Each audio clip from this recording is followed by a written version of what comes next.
Hi everyone, Emma here, and a bit tired today. Didn't really have a very good night's sleep, and I think it was because of the adrenaline running through me before I went to bed, and it's not a good mix for a good night's sleep, is it?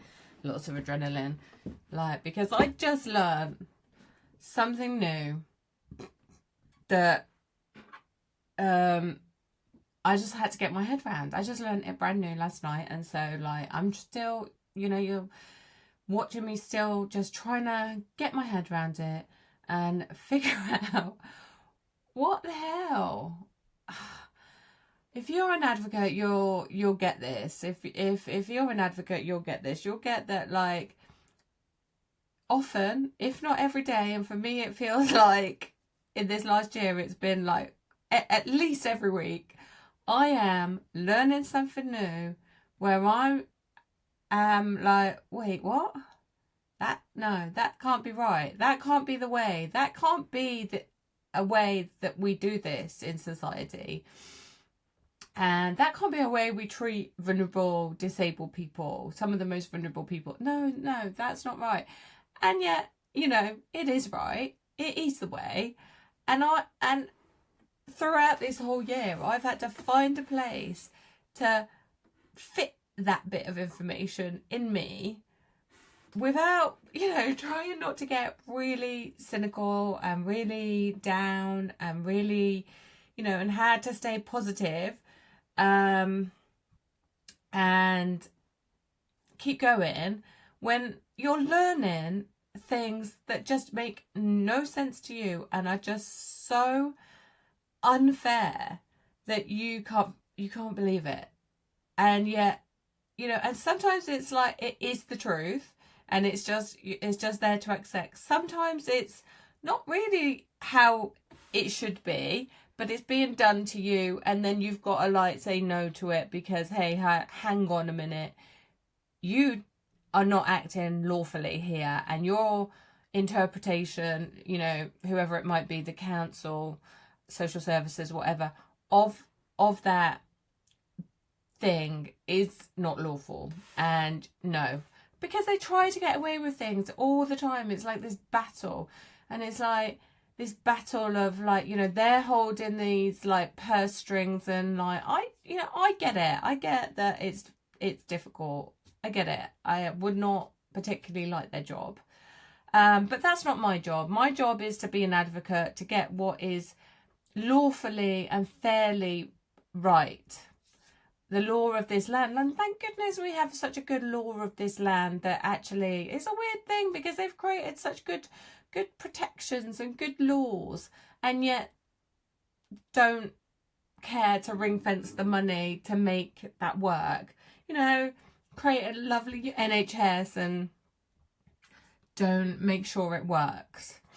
Stuff like that. Anyway, I don't want to go off on a rant like that. But yeah, so yesterday I had a conversation with a woman I'd never met before that I reached out to because on social media I saw that she was advertising for a PA in the local area, and we're about to kind of embark doing that. And she has a daughter who's a similar age and has a care plan and a personal budget, and she's recruiting a personal assistant on behalf of her daughter. And so I wanted to reach out and just be like, hey, any tips around that to save myself some hassle. And so she very kindly said, hey, give me a call, happy to chat. Great, it was lovely. She was amazing. She's a lovely woman. And her daughter has, different needs to my daughter. And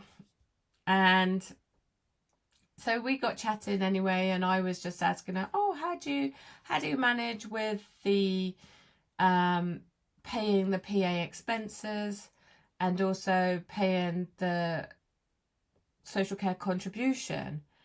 And she was sharing with me that you know, the expenses are a bit annoying, but she was saying that they get a budget for for the carer expenses for the travel, and that is because her daughter's needs, her assessed care needs, are that her daughter cannot travel alone or independently.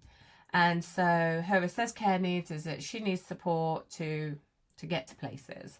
And so because she has an assessed care needs, the personal budget will put that in the budget to pay for any fuel costs that the carer incurs getting her daughter from A to B. So my daughter doesn't have that assessed care needs because in theory she can travel independently. Once she is familiar with a route and somebody has done the route with her like several times and she feels very confident, she can actually travel independently. And thankfully, you know, a good thing is that, you know, she gets a bus pass and she can travel on buses for free, and her carer can travel with her, which is wonderful in theory.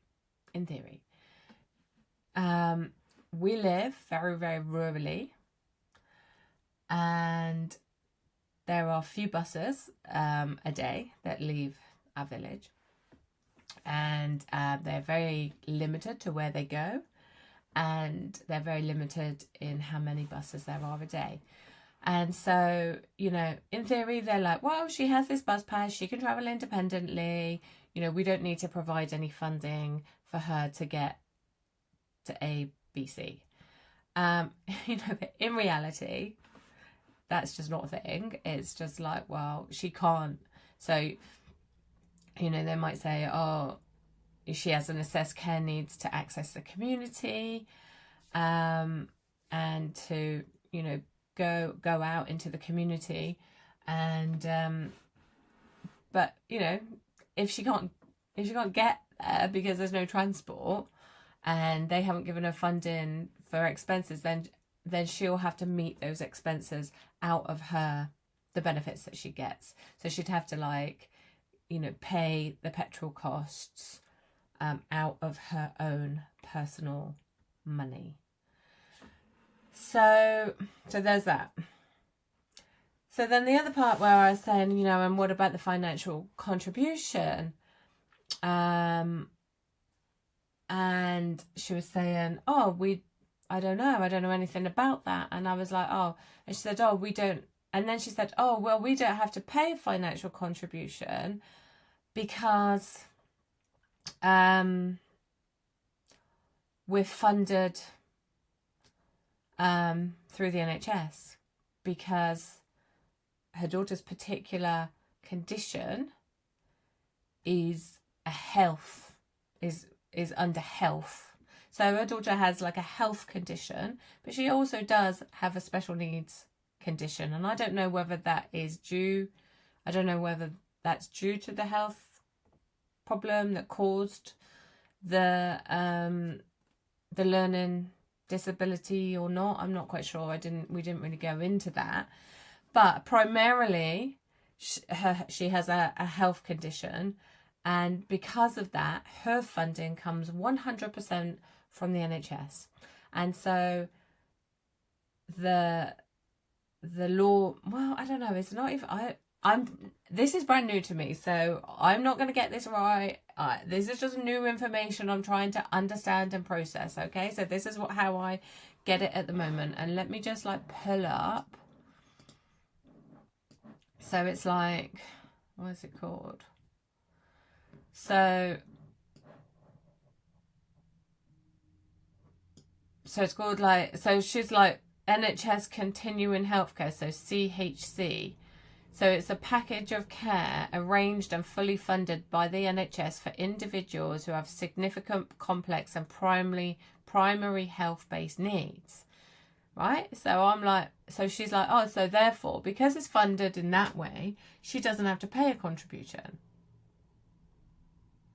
And I'm like, right, oh, okay. So like, you know, get off the phone. And it's like 8 o'clock at night at this point. We've had a really nice conversation, but it's like in my head, and I'm like, go downstairs and say to my partner, you know, she doesn't have to pay like the contribution, and like out of Ashley's like universal credit and her disability living allowance, she's got to pay these expenses, you know, to get to where she wants to go.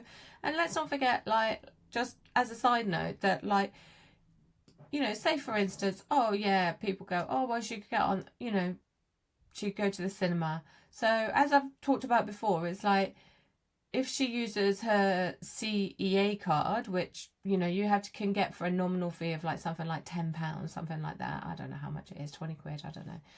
And you get the card, and then a carer can get in to the cinema for free. And that generally works for the big cinemas. So the corporate cinemas, so like the View, Showcase, Odeon, you know. And that's great. That's so helpful. That's so kind. That's so amazing. Thank you. We live rurally, and our nearest corporate cinema is 100-mile round trip. Okay?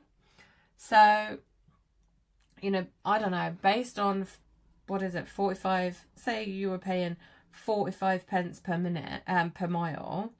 Let's just do that quick calculation. Is like 0.45 times, oh my god, I can't believe I've had to do that. Sorry. It's like, wasn't thinking, it's like £45. So to go to the cinema, it would cost, you know, to go to that cinema, to get her free carer ticket, use her CA card to get her free carer ticket so that she doesn't have to pay twice to go and see a film. She would need to pay, you know, £45 in petrol, in fuel. You know, obviously she can pay lower than that, you know, and maybe that's going to have to happen. I don't know. But generally, you know, when people are getting their expenses, their fuel expenses set at 45 pence per mile. But yeah, I don't know. We're going to have to look at that, because obviously that's out of her small, tiny, you know, benefit living income. She's got to pay £45 to go to cinema, or, you know, and she's not going to do, or like there is like a more local cinema that gets films, very small films, like one major film, like maybe two, maybe a month after it's been released or something like that, shows it a few times, you know, and she could wait and go there if the film that she wants to see is actually even on at the local cinema, which isn't local, you know, it's like still 20 miles away, well, I don't know, 16 miles away, something like that. So, you know, it's still 16 miles away. That's the nearest cinema. And so, yeah.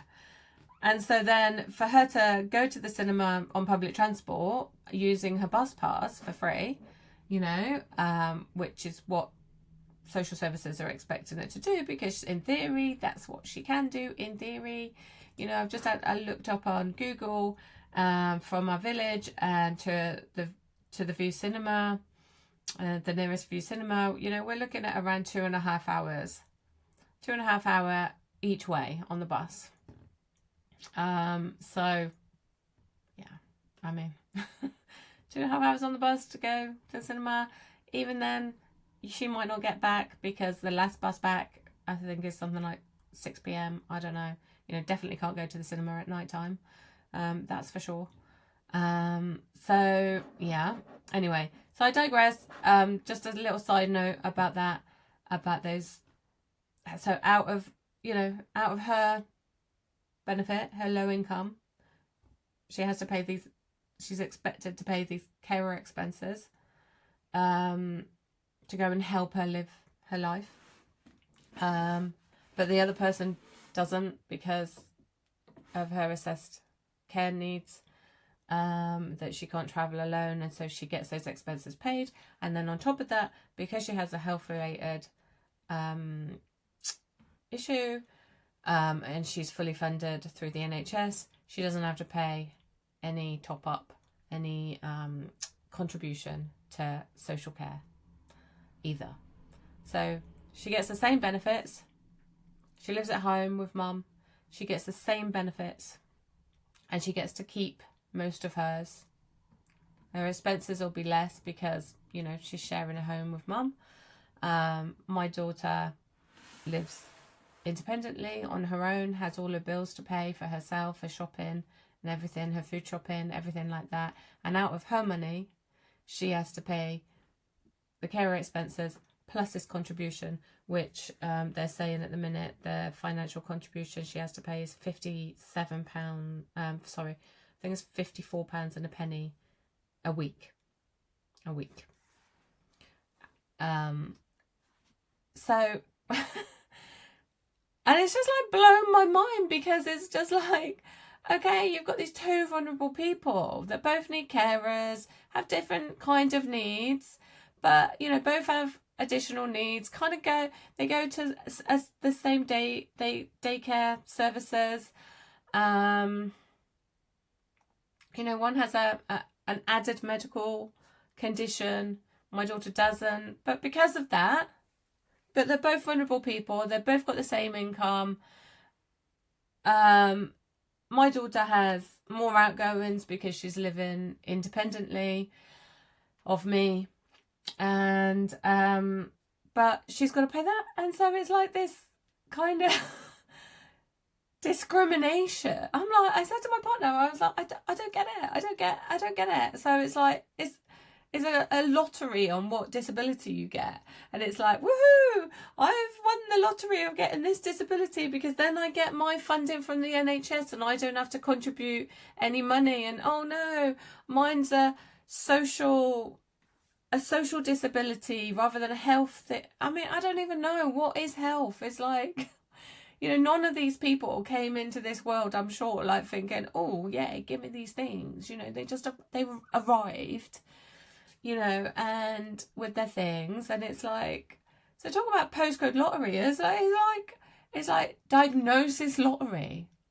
and you got to hope, like, you know, if you want enough money to live on, you've got to hope that you get the one that's like the NHS has to fund and you don't have to contribute to, and not the other one, because otherwise, like, you know, you're living on the breadline. You can't even afford to go and do any of the things in your assessed care needs anyway, because like you can't afford to go to the cinema, you can't afford to go to the beach, you can't afford it because you've got to pay all this money. But your girl here, who's like, you know, getting funding from the NHS, is living her life and living it up, you know, with her extra money.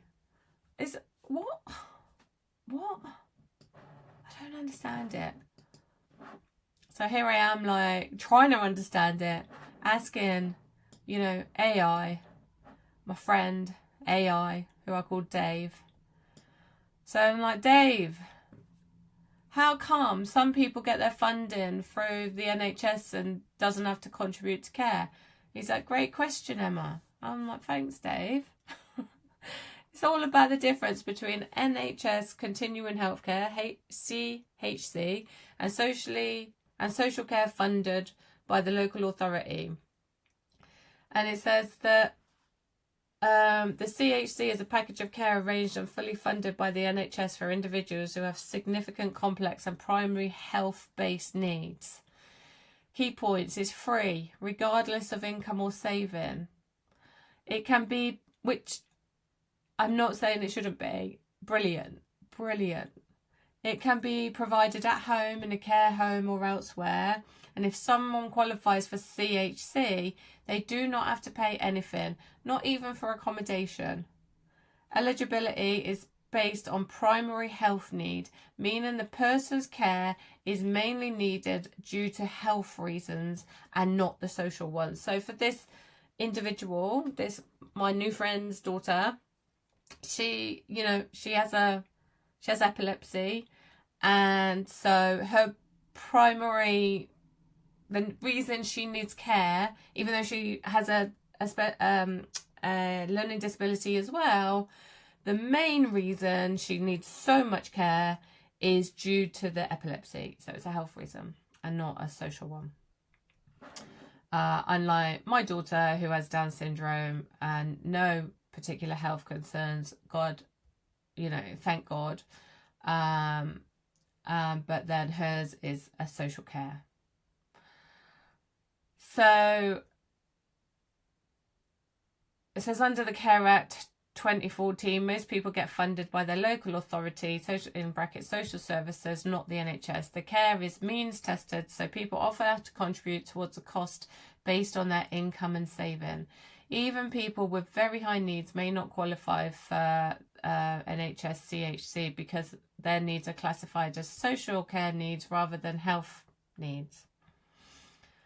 Okay, so then it's like got two columns, and it's like the NHS CHC is based on health needs, 100% NHS funded, not means tested, and care needs are complex, intense and primary health related. Local authority care is means tested, based on social care needs. You may have to pay, financial assessments required. Care needs relate to daily living, safety and independence. So it says why some people get the CHC and others don't, so yeah, the NHS will decide whether it's a primary health care or not. And from what I'm reading, people are fighting to say, no, mine should come under. I mean, I don't blame them for fighting for that and going, no, mine is a primary healthcare needs and these are the reasons why, and therefore I'm going to get funded by you because then I don't have to pay. And it's yeah. And I think there's a lot of pushback from professionals trying to save money and steer people away from applying, because they don't have to contribute. Because it says here many families don't even know about it or how to apply, and health and social care professionals sometimes steer people away from applying, and it depends on where you live and who's working with you. And you can ask for an assessment. You can ask for the CHC checklist assessment from the NHS, and if it shows potential eligibility, it triggers a full assessment using a decision support tool. So I'm like, well, thanks, Dave. Right, okay, thank you for that information. I'm learning something new. I'm trying to work it out in my little head of how this is okay, how these two women, similar age, going to the same sort of running in the same circles, going to a similar provisions, one's had to pay loads of money, one doesn't. It's oh, okay. I said, it feels like discrimination toward those with certain disabilities as they're worse off financially. So, for instance, person 1 has severe epilepsy and a learning disability. Person 2 has Down syndrome with no health problems. It's neither person's fault that they were born like this, but one gets to keep all their income and one doesn't. Isn't that disability discrimination? And then Dave's like, your instinct is spot on. It does feel unjust, and many families have raised the exact issue. The way care is funded in England often leads to deep inequality between disabled people, and there's a real argument that it amounts to indirect discrimination under the Equality Act 2010. I haven't checked any of this out, I haven't double checked any of it. Like I said, it's brand new to me. I haven't checked it out yet.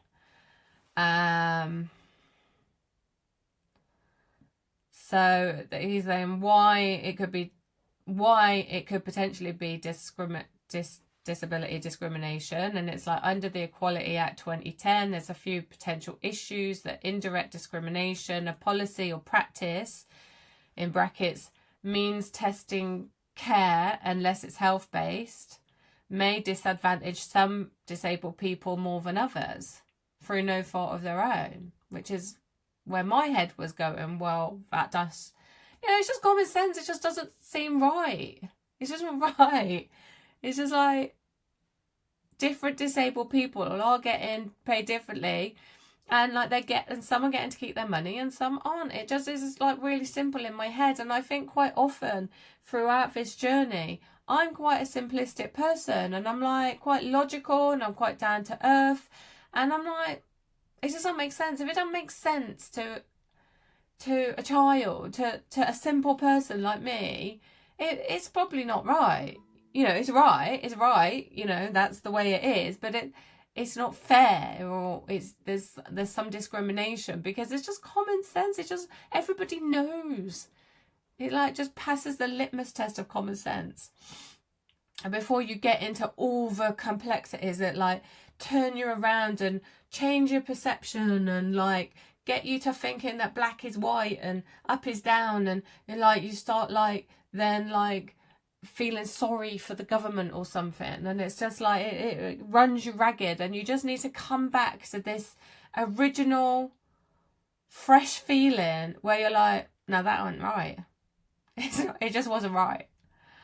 And so, anyway, indirect discrimination. Discrimination arising from a disability. If someone is treated unfavourably because of something arising from their disability, like having to pay charges just because they fall under the social care system and not the NHS system, it can be unlawful unless the public body can justify it.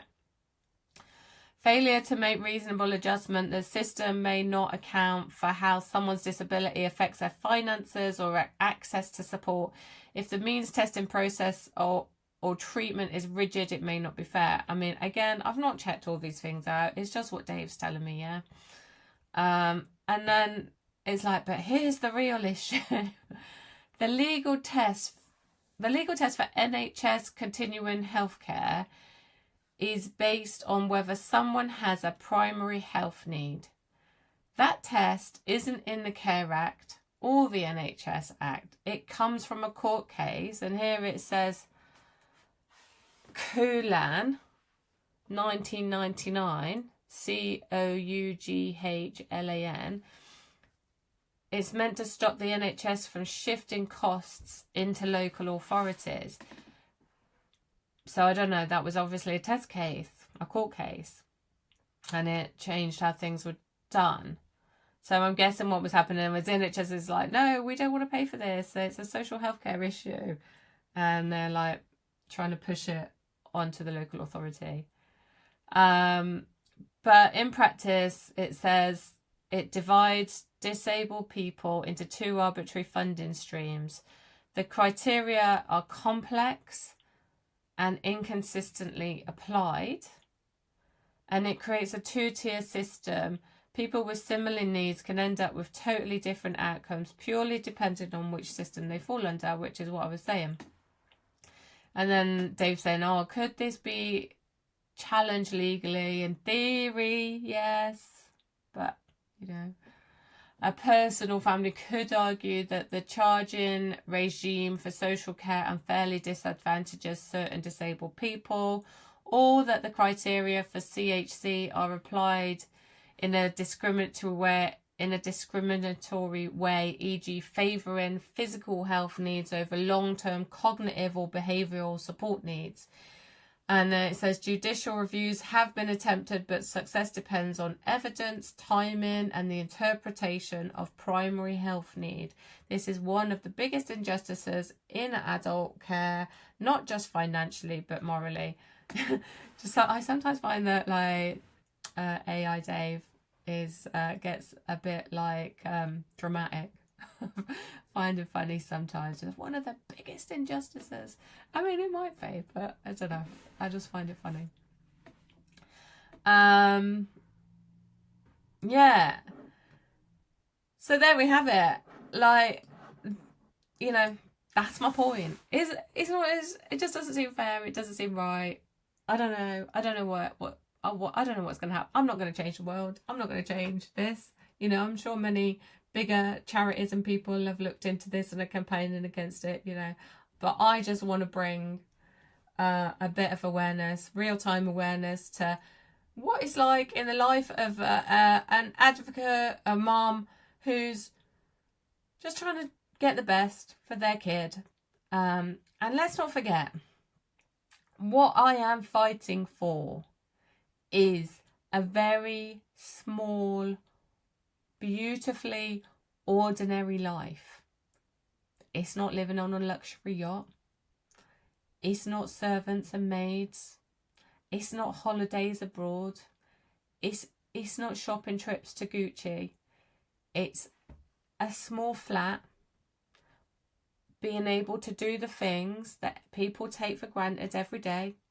Shopping, cooking, going to the cinema sometimes, going out to the pub maybe, go see a concert every now and then, a walk on the beach. Very ordinary, beautifully ordinary, simple life that I am fighting for my daughter. And we need to not forget that. We're not fighting for anything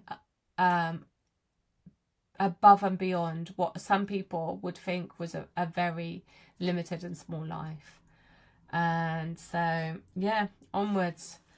Let's see what happens. Bye for now.